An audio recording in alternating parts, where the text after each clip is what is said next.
Deputy CM के पास नहीं होती मुख्यमंत्री जैसी कोई पावर, मंत्री के बराबर मिलता है वेतन। जब नीतीश कुमार ने फिर से भाजपा से हाथ मिलाया और 28 जनवरी को 9वीं बार बिहार के मुख्यमंत्री बने तो उनके साथ दो नेताओं ने डिप्टी सीएम पद की शपथ ली। प्रदेश भाजपा अध्यक्ष सम्राट चौधरी और पूर्व नेता प्रतिपक्ष विजय सिन्हा। चौधरी ओबीसी और सिन्हा ब्राह्मण हैं। लोकसभा चुनाव से पहले यह जनता को दिया गया एक राजनीतिक संदेश है। डिप्टी सीएम की नियुक्ति भारतीय राजनीति के लंबे समय से चली आ रही है। विशेषता रही है यह एक राजनीतिक समझौते का प्रतिनिधित्व इनके द्वारा किया जाता है, जो अक्सर गठबंधन सरकार के गठन के बाद होती है। पिछले कुछ वर्षों में यह प्रथा अधिक प्रमुख होती जा रही है। नवंबर में जिन 5 राज्यों में चुनाव हुए उनमें से 4 मध्य प्रदेश, राजस्थान, तेलंगाना और छत्तीसगढ़ में वर्तमान में डिप्टी सीएम हैं। तमिलनाडु और केरल को छोड़कर सभी प्रमुख राज्यों के पास भी यह है। डिप्टी सीएम क्या होता है? संविधान के अनुच्छेद 163(1) में कहा गया है कि राज्यपाल को उसके कार्यों के निष्पादन में सहायता और सलाह देने के लिए मुख्यमंत्री के नेतृत्व में एक मंत्रिपरिषद होगी।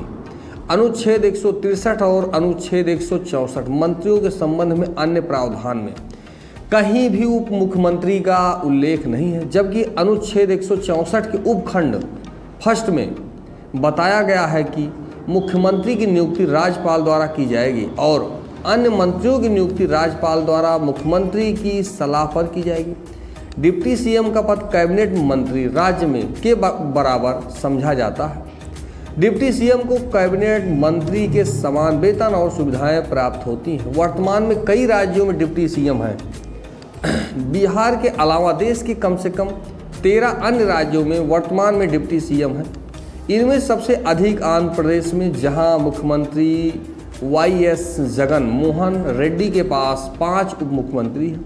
गठबंधन सरकार के हिस्से के रूप में देवेंद्र फडणवीस और अजीत पवार महाराष्ट्र और दुष्यंत चौटाला हरियाणा इस पर हैं।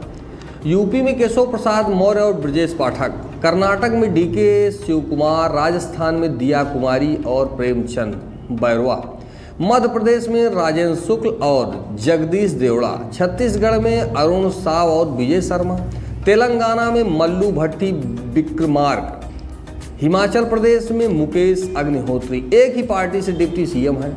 नागालैंड की तरह मेघालय में भी 2 डिप्टी सीएम हैं। अरुणाचल प्रदेश में 1 डिप्टी सीएम है। डिप्टी सीएम पद का संक्षिप्त इतिहास क्या है, आइए आपको बताते हैं। शायद भारत में पहले डिप्टी सीएम अनुग्रह नारायण सिन्हा थे, जो औरंगाबाद के एक उच्च जाति के राजपूत नेता थे। वह राज्य के पहले मुख्यमंत्री डॉक्टर श्री कृष्ण सिंह सिन्हा के बाद बिहार में कांग्रेस के सबसे महत्वपूर्ण नेता थे। विशेषकर 1967 के बाद राष्ट्रीय राजनीति पर कांग्रेस का लगभग पूर्ण प्रभुत्व कम होने के बाद अधिक राज्यों में डिप्टी सीएम देखे गए। कुछ उदाहरण: अनुग्रह नारायण सिन्हा 1957 में अपनी मृत्यु तक डिप्टी सीएम रहे। 1967 में महामाया प्रसाद सिन्हा के नेतृत्व में वाली राज्य की पहली गैर कांग्रेसी सरकार में कर्पूरी ठाकुर बिहार के दूसरे डिप्टी सीएम रहे। इसके बाद जगदेव प्रसाद और राम जयपाल सिंह यादव को डिप्टी सीएम नियुक्त किया गया। भारतीय जनसंघ बीजेएसके राम प्रकाश गुप्ता संयुक्त विधायक दल एसबीडी सरकार में उप मुख्यमंत्री बने, जो 1967 में सत्ता में आई थी। तब चौधरी चरण सिंह के मुख्यमंत्री थे। यह प्रयोग कांग्रेस के मुख्यमंत्री चंद्रभानु गुप्ता के नेतृत्व वाली अगली सरकार में दोहराया गया, जब फरवरी 1969 में कमलापति त्रिपाठी ने डिप्टी सीएम के रूप में शपथ ली।